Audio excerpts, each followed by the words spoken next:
형들, 혹시 지금 무슨 일이 벌어지고 있는지 알아? 나스닥이 사상 최고치를 경신했어. S&P 500도 7,000포인트를 돌파했고 4월 15일 기준으로 나스닥 24,016포인트, S&P 500 7,022포인트, 둘 다 역대 최고 기록이야. 근데 이게 그냥 반등이 아니야. 3월 말 이란 전쟁 때문에 나스닥이 조정 구간에 들어갔었거든? 나스닥이 3월 말에 10% 가까이 빠지면서 공식적으로 조정 영역에 진입했었어. CNN의 공포 탐욕 지수가 극단적 공포까지 떨어졌었어. 시장이 완전히 얼어붙었던 거지. 근데 거기서 단 2주 만에 15% 이상 반등하면서 사상 최고치를 갈아치운 거야. 나스닥은 11거래일 연속 상승이라는 2021년 이후 최장 기록도 세웠어. 야데니 리서치의 에드 야데니도 또 하나의 V자형 바이더딥 회복이라고 표현했어. 이건 단순한 기술적 반등이 아니라 구조적인 대세 상승의 신호로 읽혀. 왜 그런지 오늘 팩트로 하나하나 뜯어볼게. 자, 먼저 이 상승의 핵심 엔진부터 이야기해야 해. 바로 AI야. AI가 단순한 테마를 넘어서 실체 있는 이익 성장으로 증명되고 있다는 거지. 형들, 숫자부터 보자. 2026년 빅테크 기업들의 설비 투자가 역대급이야. 영어로 CapEx라고 하는데 아마존, 구글, 메타, 마이크로소프트, 오라클 이 5개 회사가 올해 합쳐서 6천억 달러에서 최대 7천억 달러를 쓸 계획이야. 우리 돈으로 환산하면 대략 900조 원이 넘어. 이게 전년 대비 36% 이상 증가한 거거든? 2년 전과 비교하면 거의 3배야. 그리고 이 돈의 75%, 4,500억 달러 이상이 AI 인프라에 집중되고 있어. 회사별로 보면 어마어마해. 아마존이 2천억 달러로 압도적 1위. 대부분이 AWS 클라우드에 들어가. 아마존의 백로그, 그러니까 미래 계약 매출이 2,440억 달러로 전년 대비 40%나 늘었어. 구글은 1,800억 달러 규모의 캐펙스를 집행할 예정인데 마찬가지로 백로그가 2,400억 달러야. 메타는 1,150억에서 1,350억 달러, 마이크로소프트는 1,200억 달러를 쓸 계획이고 이 돈이 어디로 가느냐? GPU, 데이터 센터, 네트워킹 장비, 전력 인프라 전부 AI를 돌리기 위한 인프라야. AI 팩토리라고 부르는 하이퍼스케일 데이터 센터가 전 세계에서 건설되고 있어. 데로로 그룹에 따르면 2025년 글로벌 데이터 센터 캐펙스가 전년 대비 57% 성장한 7,260억 달러였는데 2026년에는 50% 이상 추가 성장해서 1조 달러를 돌파할 전망이래. 이게 원래 2029년에나 가능할 거라고 봤던 수치인데 3년이나 앞당겨진 거야. 그만큼 AI 수요가 폭발적이라는 뜻이지. AI 경쟁이 치열해지면서 컴퓨팅 비용이 올라가고 있고 GPU뿐 아니라 인프라 전체에 투자가 확대되는 거야. 자, 그러면 이 돈이 정말 의미 있는 건지 닷컴 버블처럼 허상은 아닌지 의심되잖아? 형들, 여기서 진짜 중요한 팩트 하나 던질게. AI가 이제 진짜 돈을 벌기 시작했다는 거야. 2026년 나스닥 100 기업들의 IT 섹터 이익 성장률 전망치가 46.2%야. 이건 기대치가 아니라 실적으로 이미 증명되고 있는 숫자야. TSMC 1분기 순이익이 전년 대비 58% 증가했고 시장 전망치를 상회했어. ASML과 TSMC가 실적 발표에서 AI 인프라 수요가 둔화될 기미가 전혀 없다고 밝혔어. 그리고 에이전틱 AI라고 들어봤어? 이게 게임 체인저야. 기존 챗봇 수준의 AI가 아니라 스스로 판단하고 결정하고 업무를 수행하는 자율형 AI야. 엔비디아의 2026년 AI 현황 보고서에 따르면 통신업계의 48%, 유통업계의 47%가 이미 에이전틱 AI를 도입하고 있어.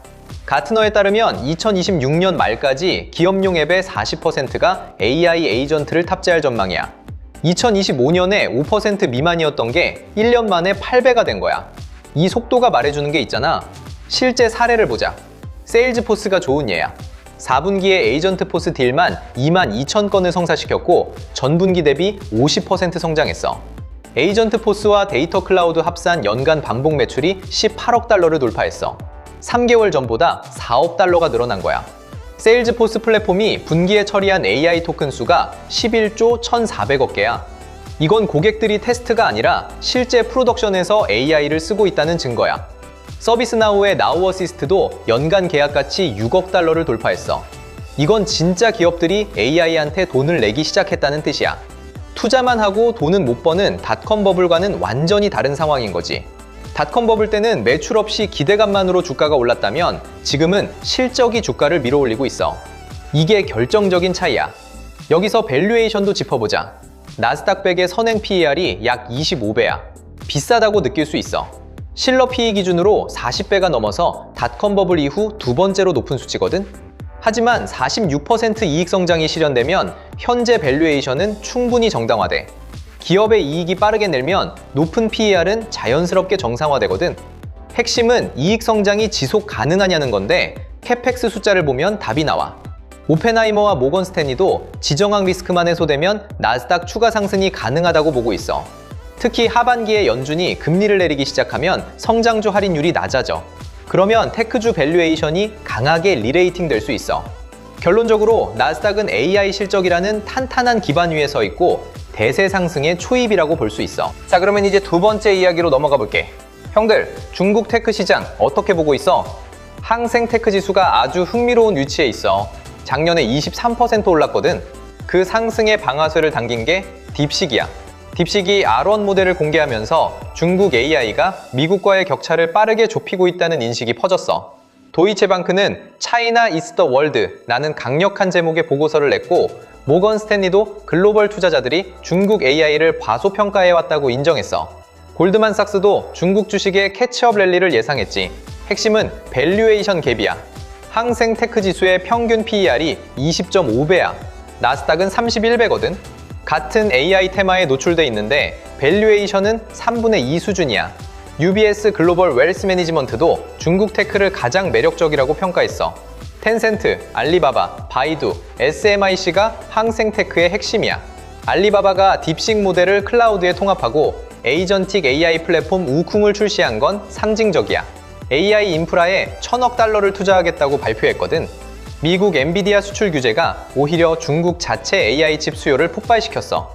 상해빌에는 홍콩 상장 첫날 120% 폭등, 소매 청약이 2,300배 초과됐어.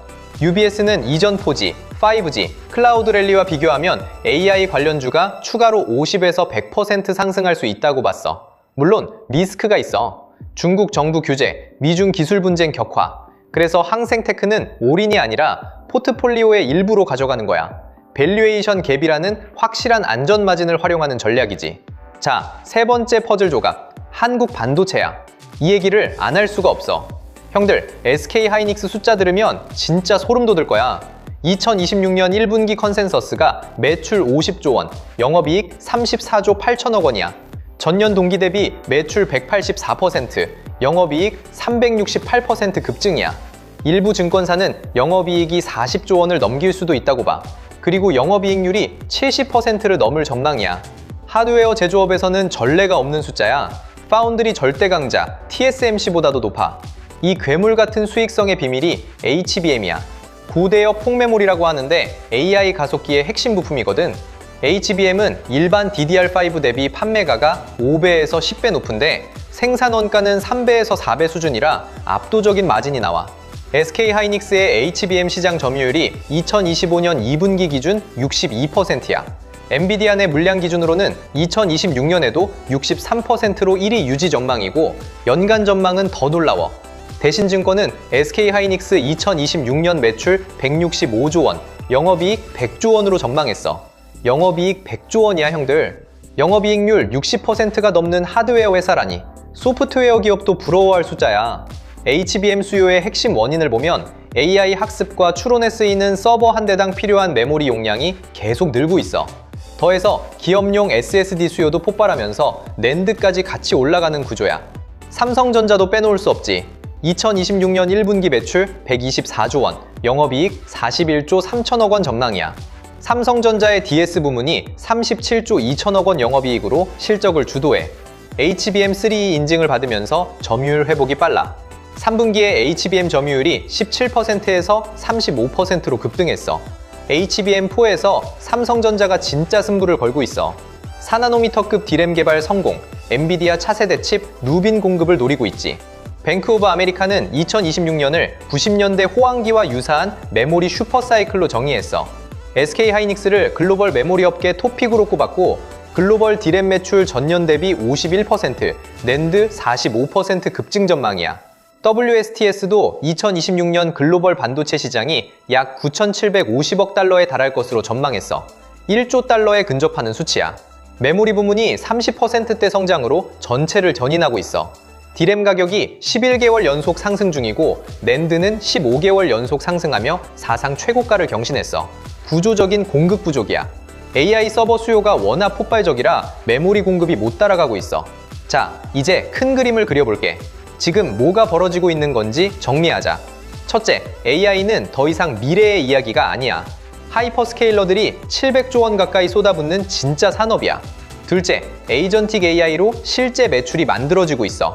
닷컴 버블과 본질적으로 달라. 셋째, 이 투자금은 결국 반도체로 흘러가.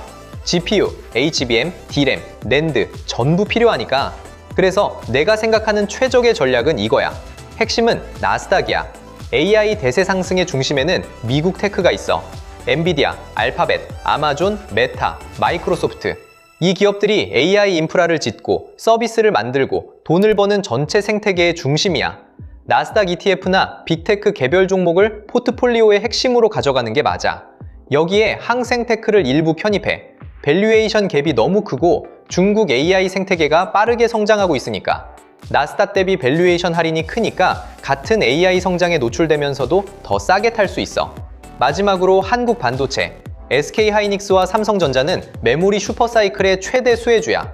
빅테크가 쓰는 700조 원의 상당 부분이 이 두 회사 제품을 사는 데 쓰여. AI 투자에 직접적인 수혜를 받는 거야.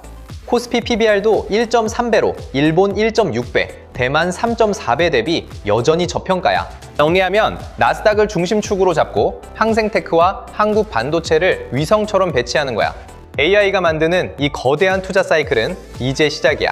에이전틱 AI가 본격화되고 기업들이 돈을 벌면서 인프라 수요는 더 커질 수밖에 없어. 단기적으로는 이란 전쟁, 인플레이션, 연준 금리 정책이 변수가 될 수 있어. 하지만 기억해, 시장은 항상 공포 속에서 기회를 만들어 왔어. 3월에 공포에 팔았던 사람들은 후회하고 있을 거야. 단 2주 만에 15%가 올랐으니까. AI가 가져올 테크주, 대세 상승은 진짜야. 팩트가 증명하고 있어. 나스닥을 중심으로 잡고 항생테크의 밸류에이션 갭을 활용하고 한국 반도체의 슈퍼사이클에 올라타자. 장기 투자의 핵심은 큰 흐름을 읽고 거기에 올라타는 거야. 지금 그 큰 흐름은 AI야. 형들, 이거 놓치면 안 돼. 오늘도 영상 봐줘서 고마워. 구독이랑 좋아요 꾹 눌러주고 다음 영상에서 또 만나자.